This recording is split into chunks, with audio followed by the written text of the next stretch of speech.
po, pure na kalinga, wild Yung pig. itim na itim. Oh, yung pong pure black, yung pong mga balahibo niya, parang mga toothpick. Matitigas Kalinga, po. oo. Kalinga. Ito naman po yung pot belly na tinatawag. Pero actually, hindi po siya lumalaki. Yan din dyan, yung dalawa. Ito po, itong Yung pot belly. Pero malaki. dahil po kasama na rin po siya ng napapakain ng hinahaluan ng Ate B, Opo.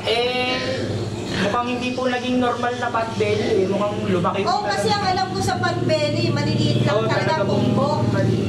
Oo. Ngayon po, hindi ba nag-aaway yung dalawang yan? Hindi po, parang nangyari nga po, naging mag-asawa pa. Ah, talaga? Eh, saan niyo po nabili itong sa Kalinga? Sabi nagpunta pa kayo doon? Hindi po, ito pong sa Kalinga, galing po dito sa aking pinsan. Ah, sa pinsan niyo? Ito naman po yung aking, Ay, ilang buwan na po yan? Ilang buwang gulang?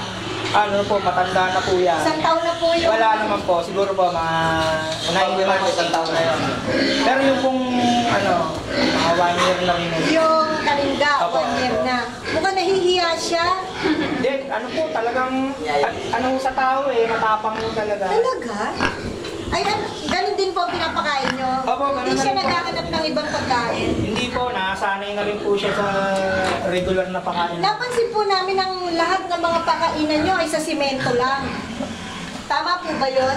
Opo, di yan po kasi yung, Hindi, alam niyo sa totoo lang mo, dapat nagkakasakit ang baboy, basta ganyan. Kasi once na sumayad po ang pagkain sa sahig, automatic po yun na magtatae ang mga baboy.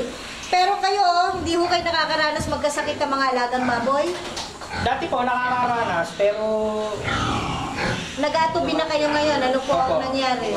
ay, Matibay. matibay po. Yun.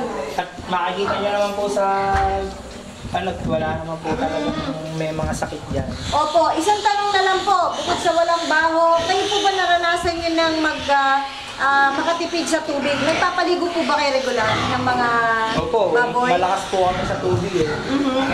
So, hindi naman siya na nagkakasakit ng pneumonia? Hindi naman po. Okay.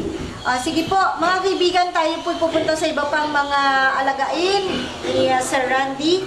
At meron po siyang alagang quail at itong manok. Ano po? Puntahan natin sandali.